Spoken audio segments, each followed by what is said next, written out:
Ce matin, Dieu te dit que sa parole sera une lampe à tes pieds et une lumière sur ton sentier.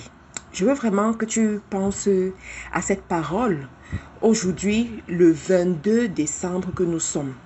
Et quand j'ai lu ce verset, quand je méditais sur ce verset, ça m'a tellement parlé par rapport aux dernières activités que j'ai menées, par rapport aux dernières histoires qui sont venues jusqu'à moi.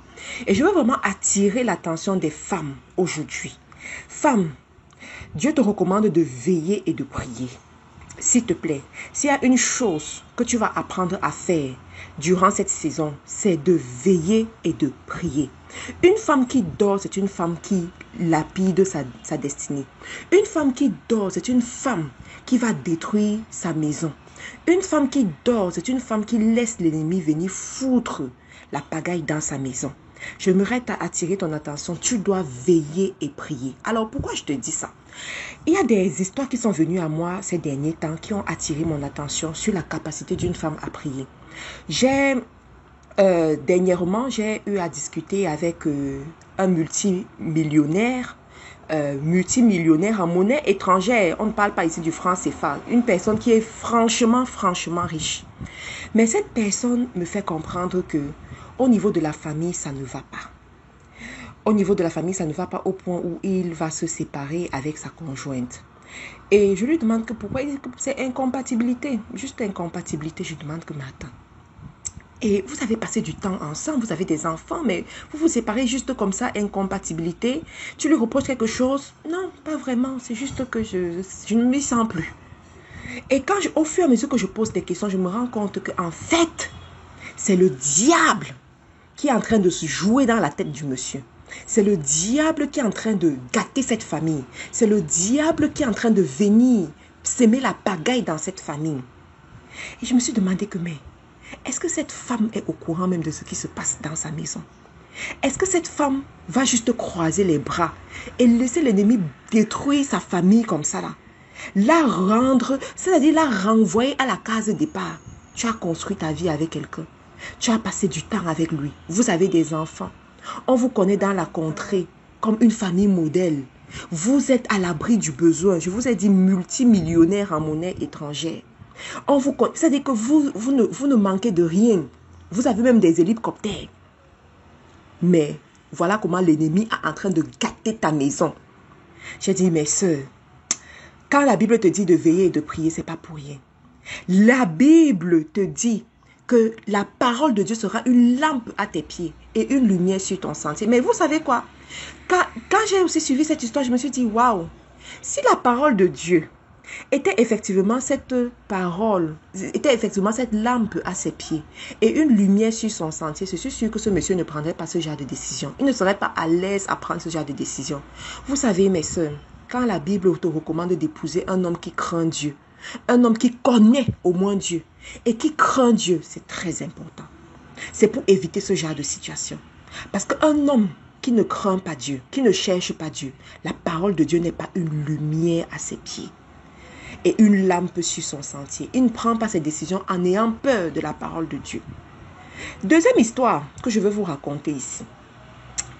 Dans FDE même, on a eu un cas comme ça, où une dame, à un moment donné, l'ennemi se jouait aussi dans sa tête. L'ennemi l'avait convaincu qu'il faut qu'elle laisse son mari, il faut qu'elle parte refaire sa vie. Et je suis sûre qu'à ce moment, il y avait des jeunes hommes fortunés autour d'elle qui la baratinaient un peu. Et la dame était convaincue qu'il fallait qu'elle parte. Il a fallu les conférences qu'on fait là, vraiment, nous rendons grâce à Dieu pour ça. Les conférences ont semé quelque chose en elle. Les proclamations matinales, les enseignements, les ceci, les cela. Dieu a commencé à la transformer. Aujourd'hui, c'est une grande dame, heureuse dans son foyer, heureuse dans sa maison avec ses enfants. Elle est devenue une grande femme entrepreneur aujourd'hui. Il faut voir comment dans sa nation, on la célèbre dans sa nation. Des fois, quand je me tourne en arrière, je me dis, mais si cette femme avait suivi la voix de l'ennemi qui lui disait, sépare-toi de ton mari, abandonne ta famille, va te chercher ailleurs, où est-ce qu'elle serait aujourd'hui? Quel serait son témoignage aujourd'hui? Parce que, vous savez, à ce moment-là, l'ennemi se joue tellement de toi, tu crois que tu as raison. Tu crois que tout va bien. Tu crois que tu auras la vie de la reine d'Angleterre qu'on nous montre à la télé. Sauf que quand tu as fini de prendre ces décisions, les réalités te rattrapent. Tu commences à pleurer. Tu commences à te rendre compte que le prince charmant que tu espérais suivre se transforme en Goliath, se transforme en pur démon. Tu te rends compte en fait de tes propres limitations, qui vont faire que tu n'aies pas ce bonheur que tu espérais. Pourquoi? Parce que la parole de Dieu n'a pas été la lampe à tes pieds et la lumière sur ton sentier. J'aimerais attirer l'attention des femmes aujourd'hui. Vous savez, quand une femme décide de fonder une famille, quand une femme décide d'être leader, elle devient responsable.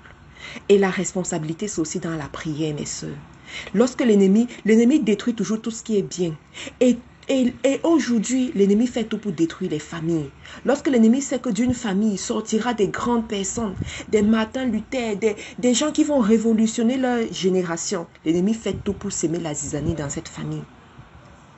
Peut-être vous êtes les parents des futurs présidents, des futurs grands ingénieurs qui vont venir avec des révolutions, des futurs grands médecins. Peut-être que vous êtes des parents, des personnes qui vont révolutionner l'annonce de l'évangile. Peut-être que vous êtes des parents, des champions. Mais l'ennemi sait que pour que ces champions puissent être équilibrés et évoluer et affiner leur plein potentiel, vous, les parents, vous devez les accompagner.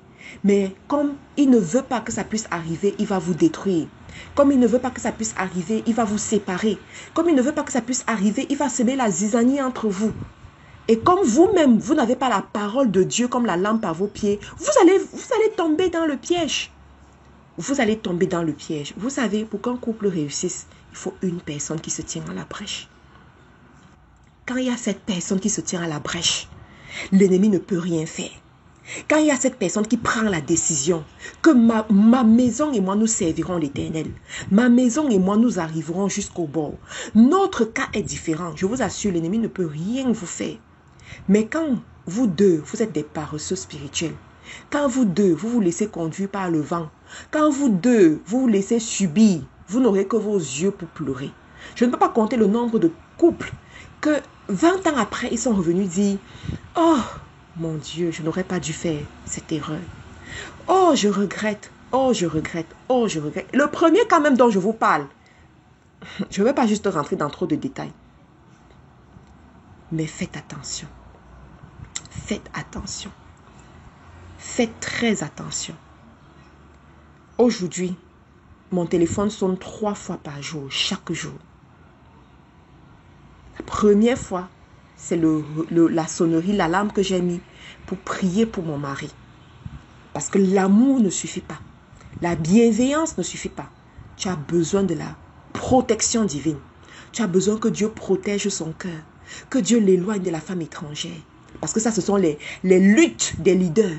Les luttes des hommes que Dieu va élever. Son cœur, la femme étrangère, sa relation avec l'argent, sa relation avec le pouvoir. Tu as besoin que Dieu lui-même mène ce combat à ta place. Parce qu'il y a des combats que Dieu doit mener pour toi. Et toi, tu profites seulement de la victoire. Oui, tu dois le comprendre en tant que femme. Deuxième alarme pour mes enfants, le fruit de mes entrailles. Je prie pour ceux qui sont là, pour ceux qui ne sont même pas encore là. Je prie pour mes enfants spirituels, les enfants que Dieu m'a envoyés, les gens qui me reconnaissent comme leur mère spirituelle. Je prie pour eux chaque jour que Dieu a créé. Je prie pour qu'aucun d'entre eux ne se perde. Je prie pour qu'aujourd'hui, qu'on ne vive pas cette expérience qu'aujourd'hui nous sommes bien, demain nous ne sommes plus bien. Parce qu'il y a des cas comme ça. Tu accompagnes des enfants. Tu les accompagnes, tu te tiens à la brèche pour eux. Tu es dans leur vie, pendant leur désert, pendant qu'ils sont à la vallée. Mais lorsqu'ils arrivent à la montagne, ils te renient. Lorsqu'ils arrivent à la montagne, ils ne te connaissent plus.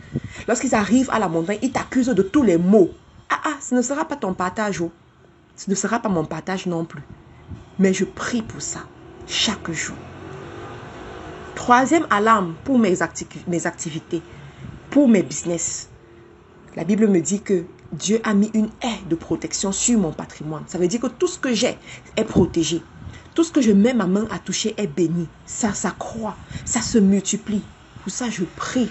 Je prie pour la protection divine. Je prie pour la sagesse divine. Je prie pour la force divine. Ma soeur, il y a des victoires que tu auras parce que tu auras prié. Il y a des victoires que tu auras parce que tu te serais mise à la brèche. Je veux t'amener aujourd'hui à ne plus vivre sous la conduite du vent, à ne plus vivre selon les modèles terrestres qui sont devant toi et qui n'ont produit aucun résultat enviable. Je veux t'amener aujourd'hui à vivre comme cette femme du Proverbe 31. Je veux que tu comprennes que la parole de Dieu doit être une lampe à tes pieds et la lumière sur ton sentier. La lumière est claire. La lumière illumine. La lumière, c'est même aussi la connaissance. Ton sentier, c'est ton chemin, ta destinée, ta voie. Ce pourquoi est-ce que Dieu t'a amené sur cette terre. Mais tu dois être concentré. Je prie vraiment que le Saint-Esprit t'aide à comprendre la sagesse dans ce boost matinal. Qu'il t'aide à être cette femme de distinction, ce leader. Je te remercie d'avoir pris la peine d'écouter ce boost matinal jusqu'à la fin. Tu peux nous retrouver sur les réseaux sociaux en recherchant Faiseur d'Espoir International F2E sur Facebook, YouTube, Instagram. À demain.